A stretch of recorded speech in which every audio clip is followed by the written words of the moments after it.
If anyone had told me I'll be sharing this story someday, I would never have believed. Anyways,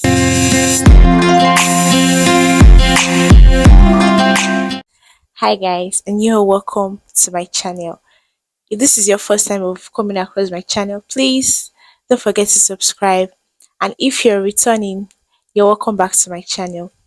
So today I'll actually be gisting about what happened to me while I just finished school. Yeah, it's an experience that made me lose interest in 9 to 5 basically.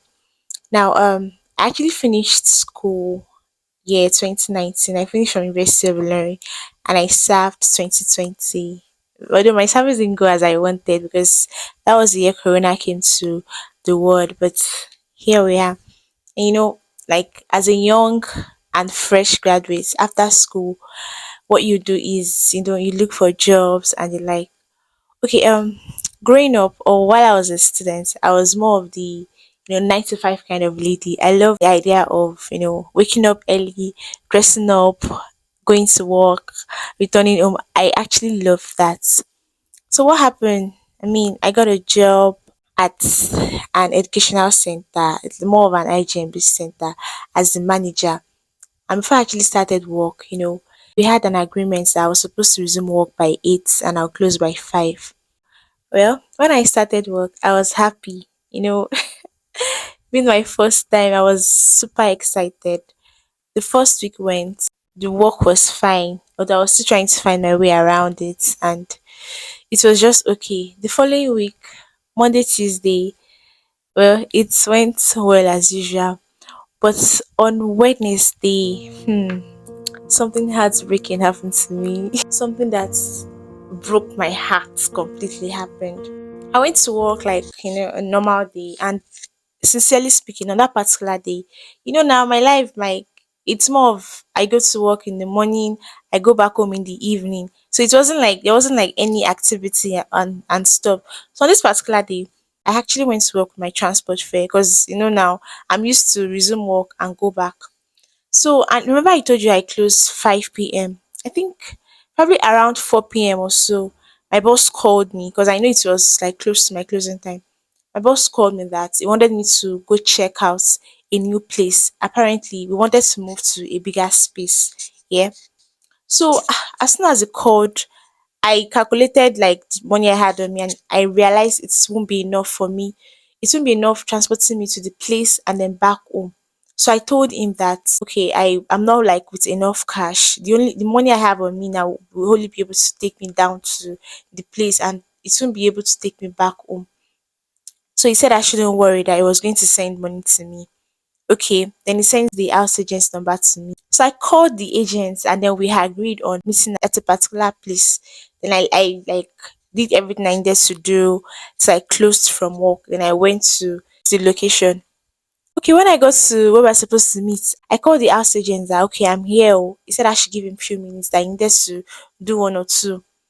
Okay, it was fine by me. I was waiting. I was waiting and waiting. Like at some point I was like, ah. So I called him that I'm here now. I'm waiting for you. He said I should still give him time.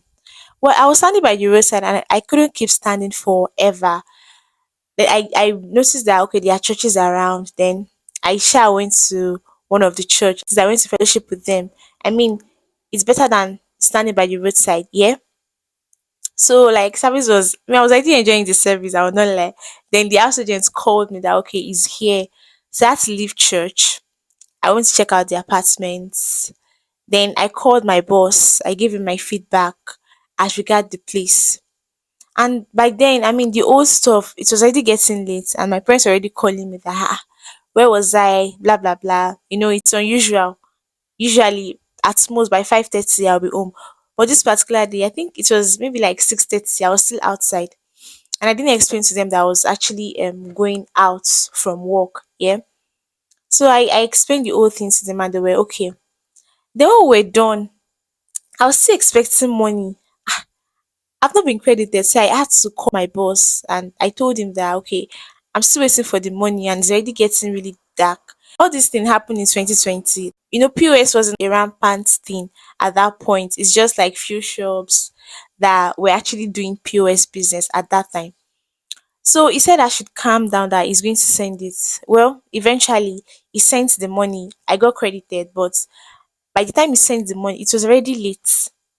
And most of those shops around that area already closed. So I had to start looking for where to withdraw. I asked like passerby around. They told me, okay, go to this shop.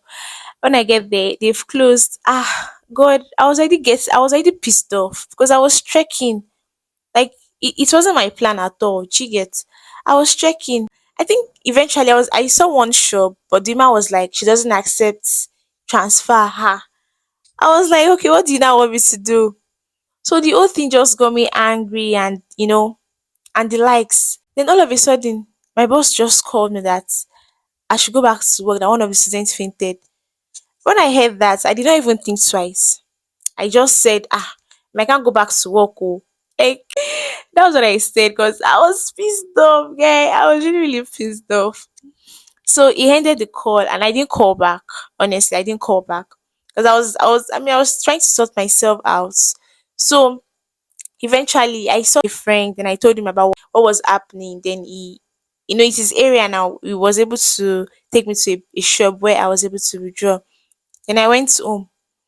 When I got home, I called. Okay, before I actually started work, the agreement is, hi, since I resume 8 and close 5, I'll be with the students between 8 a.m. to 5 p.m. And there's a guy that'll be with the students at night. So when the fainting issue happened, I expected my boss to actually call the guy, not me. But when I got home, like I called one of the students to ask like what's up and the likes. So I was able to I communicated with the guy and the guy was like it wasn't something serious that I shouldn't bother myself. And that was it. I felt that was the whole thing. Yeah. So on Thursday, when I went to work, I saw the student, I asked what happened, they explained the whole thing, and I realized it wasn't even as serious as my boss said. But then actually later I kind of views stuff from his own point of view. It's a fainting stuff now and it's live, so I kind of understood. But then that was the whole thing.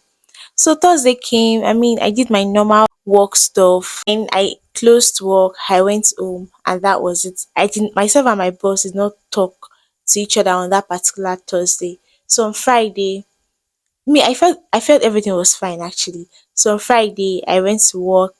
I mean I did what I was supposed to do. Then while I was done, I went to my office. I think I was seeing a movie or so. Then all of a sudden I just saw my boss. I was surprised because usually anytime he's coming down to Ilorin, he would always notify me. But this particular day he didn't say anything. I just saw him. We greeted and we did the whole thing. That was when the issue now started. Then he told me, okay, he asked me to come back to work on Wednesday. I told him I couldn't come back to work. Like he told me somebody fainted. I acted like I didn't even care. Does that mean I don't value human life? He was just talking. Then I now explained the whole thing that actually happened to me on that Wednesday, the withdrawal issue and the likes. So he said I should have explained this old stuff to him on Wednesday when I got home or on Thursday. And then me, I was like, oh, I felt it wasn't necessary since the said girl that fainted is fine. So I didn't see it as me explaining myself to you again. Then it was just talking, and at some point, it just said I'm fired. Hey, God, I mean, when I heard that, at first I thought it was joking because I'm like, over what now? When did I start work? Today is my 10th day, and you're already firing me. It was really surprising to me. So I kind of like begged him that okay, I was sorry that it's not going to repeat itself. Omo, this man no gree oh. He did not answer. He said he already made up his mind that I should go home, that they will send my 10-day salary to me. God, come and see me. I was begging. In fact, I had to kneel down at some point, apologizing to him that he should just forgive me and give me a second chance. I was even crying. Like I was crying because I was hurt. Well, I mean, after like so many back and forth on it, he said I should not waste my time, that he already got a replacement for me. And as we are speaking, the lady is probably coming from maybe Ocean State or Akure. I can't really remember. Or more. It wasn't funny. So I had to explain to the guy, the guy that is supposed to be visiting at night. And he was like, I should just go home. That he's somebody that when anytime makes up his mind, it's always difficult for him to go back on his words. Then I left. I went home. I explained to my mom. My mom tried calling him, explaining the whole stuff to him.